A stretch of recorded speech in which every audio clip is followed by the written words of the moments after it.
Is there a pattern here?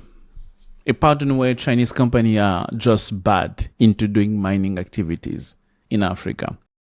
Is there a pattern where Chinese companies cannot just respect and follow the environmental norms and regulation in their mining activities? The question comes from the fact that in the DRC, we have a case currently of a Chinese mining company, Congo Dongfang Mining, which is a subsidiary of a Chinese mining company, Huayou Cobalt, which is present in the DRC, also in Zimbabwe. And the company has seen its mining license being suspended for 3 months by Congolese authorities because of a spill that happened in the city of Lubumbashi around its mining site and also processing plant. After meeting with Congolese authorities, the Congolese authorities, namely the Minister of Mine, Louis Watum, did not believe the guarantee that was provided by the company that this kind of issue will not happen again. And we asked the question of a pattern because we see the same situation had happened in Zambia with the Kafue River situation with cyanometal leach, where we had tons of polluted water coming from the retention dam of the mining project.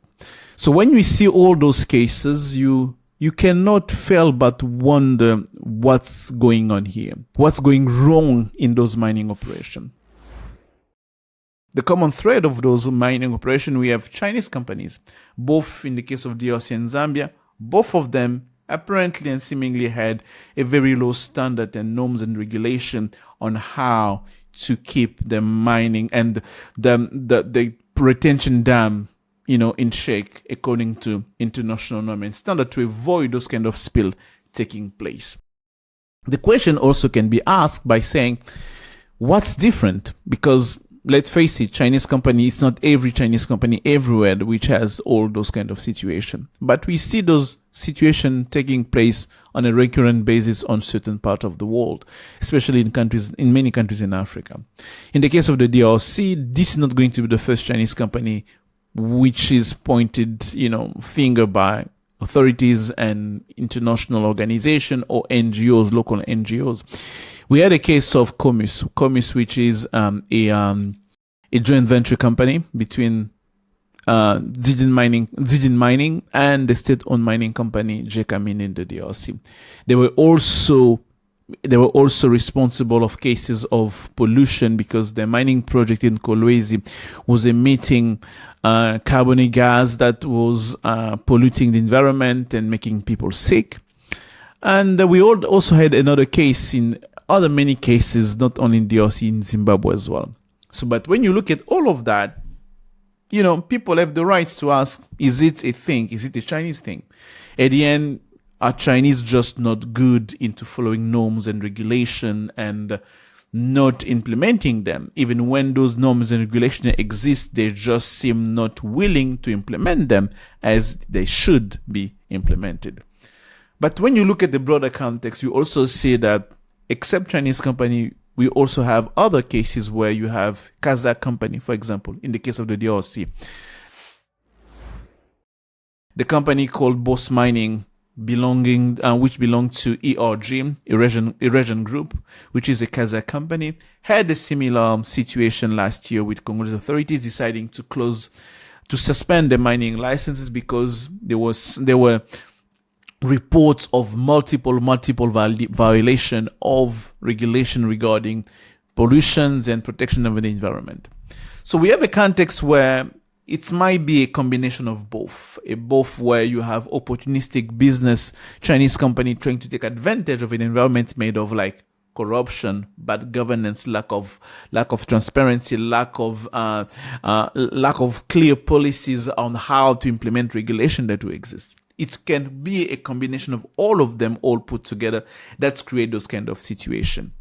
But when trying to address those issues, one thing that we should not be doing is trying to politicize those kind of issues. Of course, there are serious issues, but they should not become a geopolitical issue. And in the case of here in DRC, it became a political issue, geopolitical issue even, because the US now entered the chat, commenting on the situation, pointing fingers of Chinese company, that specific Chinese company, CDM, using it now as, Chinese companies do not respect the environment. They're different from us, US company, who respect the environment. We create jobs. Chinese companies also are creating jobs. But yes, it's, they're pointing fingers on those kind of situations, and they even encourage Congolese authorities to maintain the ban on the Chinese companies, so they could not be continuing harming the environment and the Congolese people. When you see those kind of intervention, they have the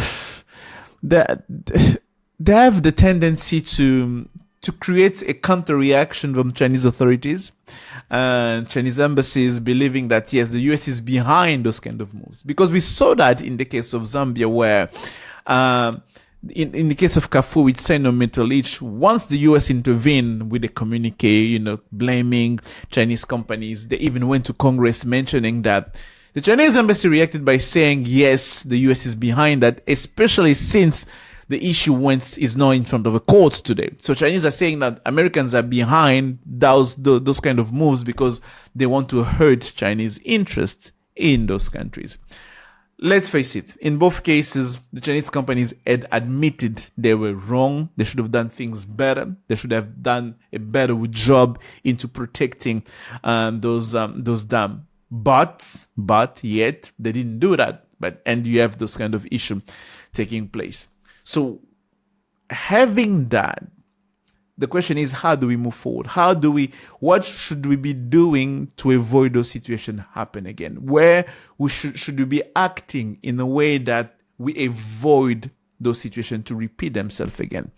Because as I say, in the case of the DRC, we've seen Chinese company, of course, since they're the largest mining presence in the cobalt and copper industry. When you have those kind of situations, you're going to have Chinese companies among them. But they're not the only ones which they will find themselves in those kind of situations, even though the latest situation was related to a Chinese company. We have similar cases also mentioned in Zimbabwe. We have similar cases mentioned in Namibia, in Zambia as well. All of that can create a sense of pattern. It also can create a sense of where we have bad governance taking place in those different jurisdictions, where action needs to be taken in a way that all mining companies, Chinese or not Chinese, are abiding by the laws and regulations, and strict laws and regulations when it comes to ESG and the protection of the environment.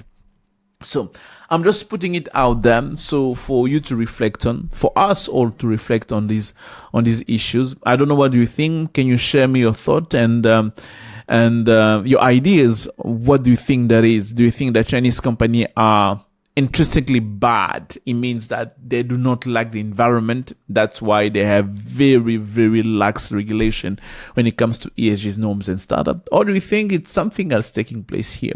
I would like to hear your thought and what you think about all the situation. What should be the way forward to address those issues once for all? So that's going to be all for me today. My name is Christian-Geraud Neema. I'm the Africa editor of the China Global South Project, a media focus on covering China's presence in the Global South, in Africa and all the part of the Global South. We try to make sense. We try to help you understand what does it mean, what those kind of engagement of China in the Global South do mean, what is important for you to understand them, and what are the nuances, what are the facts that you have to take into account trying to understand them. And I was really happy to be here with you today. So this what we call the China in Africa debate. So I'm going to see you next week for another segment of the China in Africa debate. And if you like what you saw here, there's other videos that we've produced and we keep on producing. You can click the subscribe button and click the notification bell. Every time we drop a new video, a new content related to China's engagement in the Global South, you'll be notified. See you next week.